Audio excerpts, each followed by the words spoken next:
Hey, what's going on? It's your boy BT, and I came here to talk some boxing with the thousands of True School Sports subscribers. Now, we're talking boxing from the greatest city in the world, not too far from Miami, not too far from Fort Lauderdale, right in the middle. And that city, as you all know, is Dania, Florida. Shout out to the first city in all Broward County, the former tomato capital of the world, Dania, Florida. We're here.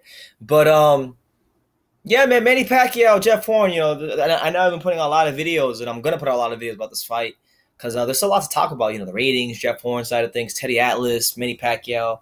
In this particular video right here, Manny Pacquiao, we got to ask ourselves, this guy has been a great ambassador for boxing. He was a great ambassador for boxing once again this past weekend.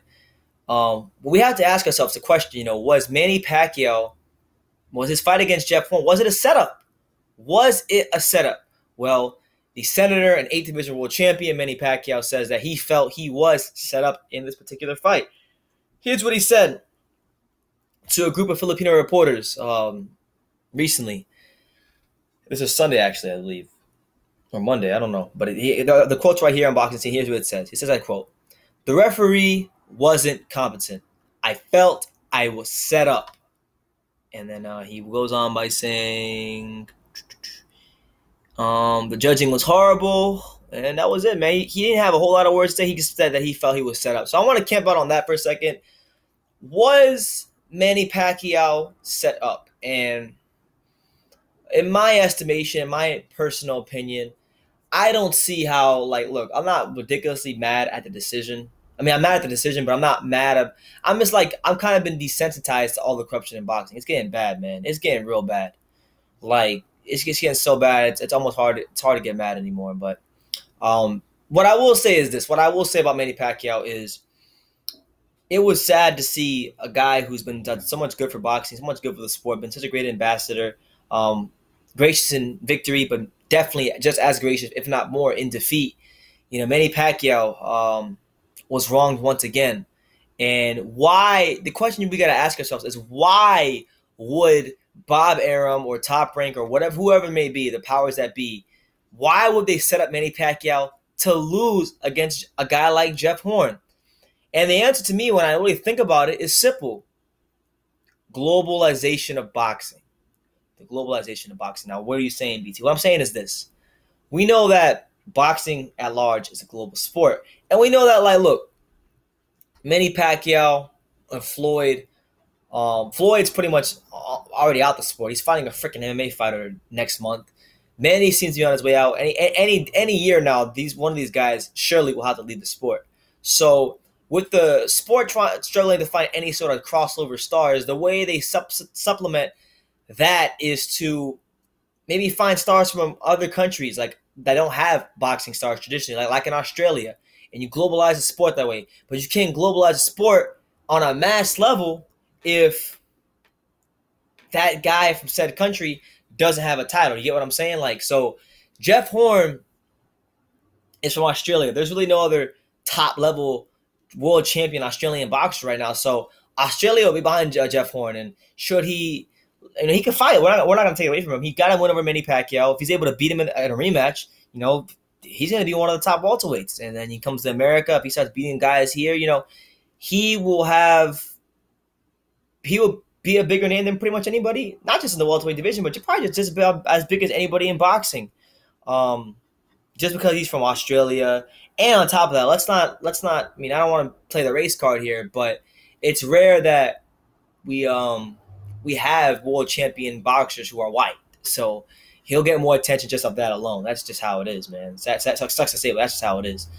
So look, I like Jeff Horn, but the only thing I can point to is, boxing's efforts to globalize the sport on to ridiculous levels. There's that reason. And then there could be the other reason that, look, these guys don't want Manny Pacquiao in the sport because he's just too damn good. And I know that might sound crazy to a lot of you Pacquiao haters out there, but look, he beat Jeff Horn clearly, a guy that was bigger than him, outweighed him by 20 pounds, a guy that he let, in many cases of the fight, he let Jeff Horn back him up, and he was catching shots. If you guys saw, he was catching and slipping shots in many instances. And He took him to school in like round 9, beat his ass. Round 9, almost stopped him.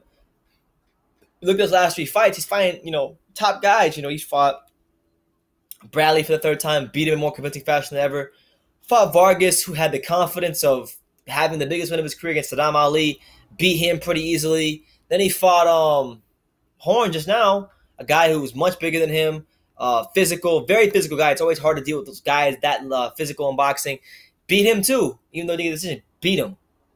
So they don't want him in the sport because, look, these American promoters who have guys like Thurman and Porter and Spence and Terrence Crawford, they don't want to have a guy who's almost in his 40s, is really at this point in his career a part-time boxer because he has to fulfill his duties as a senator, and he's still the best welterweight in the world. Like, how bad would that look to these other young fighters who are in their primes, devote their lives to boxing, to have this guy who's old and on top of that really isn't even a full-time boxer anymore, still better than them? It looks bad, so they had to find a way to kind of just scoot him over to the side and get him out the picture.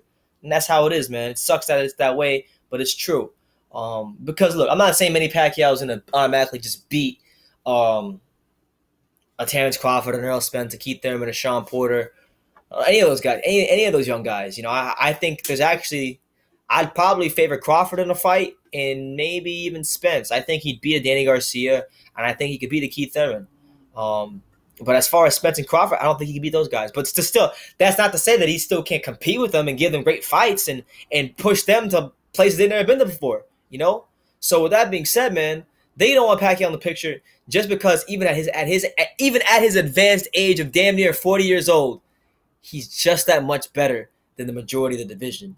And that's a harsh reality that boxing promoters in the U.S., boxers in the U.S., didn't want to live with. So what they do, the fight was close. They let Jeff Horn get away with a lot of dirty tactics. And Manny is maybe out the picture. He's probably going to be out the picture, as far as those guys. So it is what it is. I'm disappointed in the result, because it was seen by more people. Like I was with my girlfriend the other day, and I was walking. We were just walking around the neighborhood, just talking and stuff. And I saw someone from high school that I hadn't seen in a while, and he asked me about the Pacquiao fight. He's not a boxing fan. To be quite honest, he doesn't know anything about boxing, but he asked me about the fight. He thought Pacquiao was robbed. And there's people that I know that don't watch boxing normally that saw that fight on that night that thought Pacquiao was robbed. And the only 2 reasons I can think about why he was robbed and why it is a setup is A, they're trying to manufacture champions and globalize the sport so these promoters abroad and Bob Arum can make more money. And 2, they just don't want Manny Pacquiao to be the number 1 welterweight because he's just that much better than most of these guys, even at his advanced age, And it's not a foregone conclusion that Keith Thurman or Earl Spencer Crawford beats him. It's not. Those are competitive fights. So the fact that they're competitive fights and the promoters know that, and even the fighters know that, it just goes to show you that they don't want to give him a fair shake, and they know that it just wouldn't look good for those guys that a 40-year-old guy, a geezer in boxing years, is better than them. So that's what it is. That's how I see it. You guys let me know how you see it. Do you think the Pacquiao fight was a robbery? Do you think it was a setup? Let me know why or why not in the comments down below. I would love to talk with you guys. Leave your comments down below. Take the time to subscribe. Please do. And you can love me or you can hate me, but I'm just a kid from Daniel. So until next time, take care, guys.